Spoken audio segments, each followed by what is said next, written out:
Hi, my name is Lisa. I'm 9 months pregnant, and it's my first time having a baby. I feel anxious, but also happy about welcoming a new family member. My husband, David, works an office job and has weekends off, but he doesn't help much around the house. On weekends, he always goes to his parents' house, which is nearby, even though there's no real reason to go. Since I got pregnant, I've been careful not to lift heavy things. For example, when I need to buy big bags of rice, my friends kindly help me. My daily routine includes waking up early, making David's breakfast, cleaning, laundry, and shopping. After all that, I start preparing dinner. Only then do I get some time to rest. Now that I'm on maternity leave, I've started blogging. Every day, I write about things like my meals, the sky, or flowers in the garden. My friends leave comments, and it makes me really happy. One evening, David came home while I was cooking. He tossed his bag and jacket on the sofa, and I hung them up. "Welcome back," I said. "I made hamburgers for dinner." "I'm going to take a bath," he replied flatly and walked away. We've been married for 3 years, but he's never been very kind or thoughtful. I sometimes wonder if this is how marriage is supposed to be, but I've gotten used to it. After his bath, I gave him a drink. "Where's the beer?" he asked, looking annoyed. "Sorry, I forgot to buy it today. I'll get some tomorrow," I said. "Seriously? Go to the convenience store now," he snapped. I felt angry. Why was he asking me, a pregnant woman, to do this? "If you want it so badly, go get it yourself. I can't move around easily with this big belly," I said. He got even angrier. "It's your mistake, so you need to fix it. Being pregnant doesn't mean you get special treatment. My mom always said it's healthy to keep moving." Knowing he wouldn't calm down, I reluctantly went to the convenience store. When I got there, I ran into my neighbor, Sarah. "Oh, Sarah, good evening," I said. "Hi, Lisa, did you forget something too?" "I ran out of sauce," she said with a smile. "My husband wanted beer, so he made me come get it," I said. "Why didn't he go himself?" she asked. "That's what I said, but he didn't listen," I replied. "It sounds like you're having a tough time, Lisa," Sarah said kindly as we walked together. Sarah and I parted ways at the crossroads, and I headed home. When I walked in, David was lounging on the sofa, watching TV. He hadn't even cleaned up after dinner. "Why did it take you so long? What were you doing?" "Give me the beer," he said in an irritated voice. His insensitive remarks made my heart ache. I handed him the beer quietly and started cleaning up after the meal. I wanted to argue back, especially since I was pregnant, but I didn't want another fight, so I stayed silent. After dinner, I took a relaxing bath and went to bed. The next morning, David acted like nothing had happened. He seemed to have forgotten everything after a good night's sleep, but I couldn't forget his words. I ignored him as I prepared breakfast. "Why the long face so early? Don't take it out on me," he said. "I'm heading to work now. Be a bit more considerate. You know how important appreciation is, right?" I wanted to snap back. "Doesn't that apply to you too?" But I was too shocked to respond. I just sighed and saw him off. Later, I went about my usual chores and prepared a simple dinner for myself since David had said he wouldn't be home for dinner. But that evening, he came back unexpectedly. "I'm back. The drinking party got cancelled, so I'm hungry. You have something to eat, right?" he said. "I only made enough for myself," I replied. His face twisted with anger. "Didn't you even think I might come back? Unbelievable." He sat at the dining table and frowned at my meal. "What is this? I question if you're even doing your duties as a housewife. Don't waste the money I work for. Maybe you should learn to cook properly for my mom. Your cooking has always been lacking," he said, comparing me to his mother again. Those words hurt. Doesn't he realize how cruel these comparisons are? "I can't eat this. Go buy something," he demanded. "I've already bathed, and it's late. Can't you go yourself?" I said. "Forget it. You forgot to buy beer yesterday, and now this? I'm going back to my parents' house," he shouted and stormed out. Left alone, I felt strangely relieved. The next morning, David's mom called me angrily. "How could you not serve David a proper meal? That's your job," she scolded. I explained what had happened, but she wouldn't listen, so I apologized and hung up. Feeling down, I decided to make a special dinner for David that night. I carefully chose his favorite ingredients and even bought the beer he liked. I spent extra time cooking and set the table beautifully. "He'll definitely be happy with this," I thought, feeling proud. I waited for him in the dining room, but he didn't show up. I called him several times, but there was no answer. Hours passed, and I became worried. I called his parents, but he wasn't there either. Just as I was about to call the police, David came home, clearly drunk. "I'm home," he slurred. I ran to help him, but he shook me off. "Don't touch me, don't come near me with that ugly face. To think you're my wife," he spat. His words were like knives to my heart. Tears welled up in my eyes. I had put so much effort into cooking for him, and this was how he treated me. Feeling crushed, I ate dinner alone, my loneliness heavier than ever.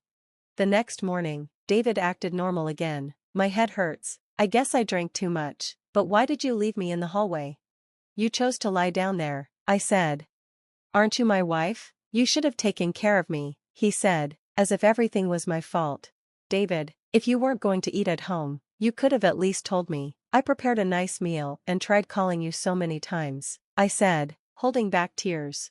A few hours later, the nurse brought my baby to me. The moment I held my little one in my arms, all the pain and heartache I'd endured seemed to fade, replaced by an overwhelming sense of love and purpose. Tears streamed down my face as I whispered, "I'll protect you, no matter what."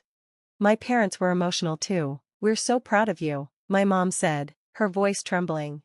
Just as I was soaking in this precious moment, the door swung open. David barged in, his expression a mix of panic and frustration. "Why didn't you answer my calls? I was worried sick." I looked at him, astonished by his audacity. "You left me on the street, David. You cared more about your car than your wife or your child," I replied, my voice firm but calm. He scoffed. I panicked, and besides, I was going to come back for you. I stared at him in disbelief. "It's too late for excuses. You weren't there when I needed you most." David's gaze shifted nervously to my parents, who were glaring at him. My father, normally calm, stood up. "You've crossed every line, David. You abandoned my daughter and grandchild when they needed you. There's no coming back from that." David stammered. I can explain." My mother interrupted. "There's nothing to explain. Leave." David tried to argue, but Sarah, who had just arrived, stepped in. "You've done enough damage, David. Let her heal in peace." Realizing he was outnumbered, David muttered something under his breath and left. The door closing behind him felt like the final chapter of a toxic relationship. I looked at my baby and then at my family. "I won't let him hurt us anymore," I said with newfound determination. "It's time to move on and build a better life." My parents nodded in agreement. Sarah held my hand and said, "You've got this, and we'll be with you every step of the way."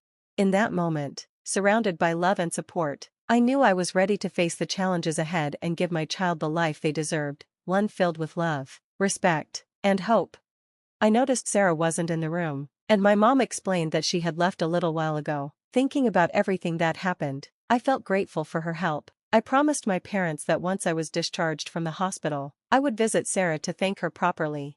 When I turned on my phone to share the news about my baby with my friends, I saw many missed calls, mostly from David. Seeing so many calls surprised me, but I felt no hope or expectation from him. I ignored the notifications. A close friend visited me at the hospital to celebrate my baby's birth. As we chatted, I told her about what had happened with David. She was shocked and angry, even joking about wanting to teach him a lesson. She reminded me to focus on my health and rest. Later, my parents asked what I planned to do about my marriage. I told them I was considering divorce, and they supported my decision. I planned to stay with them after leaving the hospital, and they had already prepared a room for me. David had tried to visit me at the hospital, but I told the staff I didn't want to see him, so they didn't let him in. The next day, Sarah came to see me with a fruit basket. I greeted her happily, and she reminded me not to overdo things since recovering after childbirth can be tough. I thanked her deeply for everything she did. She brushed it off, saying the most important thing was that my baby and I were safe. Sarah also mentioned her husband was furious when he heard about what David did. I apologized for dragging her into this mess, but Sarah reassured me, saying she couldn't stand by and do nothing for a friend. Sarah's husband was actually the CEO of the company where David worked. I didn't know this when we first moved into the neighborhood. We became friends after running into each other at the local shops. Sarah had asked me not to tell David about her husband's position, and I respected her wishes. When I was pregnant and struggling with David's behavior, Sarah had offered to talk to her husband. I refused back then, not wanting to burden her, but after this incident, she had clearly reached her limit and stepped in. Meanwhile, David kept calling me. but I ignored him. I only wanted to think about my baby and our future. One day, a friend showed me a viral post on social media. Someone had recorded the scene where David yelled at me and shared it online after blurring my face for privacy. The video gained attention, and people began criticizing David and even his parents. David's excuses only made things worse. He claimed he was busy with his parents that day, which caused more backlash. Even my in-laws started facing criticism online. My in-laws tried calling me repeatedly, but I ignored their calls. The hospital staff also protected me, ensuring David and his family couldn't see me. On the day of my discharge, I was worried David or his family might show up. My parents reassured me, and I felt safer when men in black suits arrived to escort me. Sarah had arranged for bodyguards to protect us. My husband and his family tried to approach, but the guards kept them away. Once I settled in with my parents, I sent divorce papers to David. He refused to accept them and kept contacting me. My in-laws even called my father, claiming I had no right to complain since I was part of their family. My father stood up for me, and they hung up quickly. Realizing we needed professional help, I decided to hire a lawyer. My father knew someone who was willing to assist us. The lawyer contacted David and explained that I had decided to proceed with the divorce. When the possibility of court was mentioned, David became uneasy and finally agreed to end the marriage. My husband said, "I have no interest in the child and don't plan to see them, so why should I pay child support? Also, I didn't do anything wrong, so there's no need for property distribution." He sounded so irrational.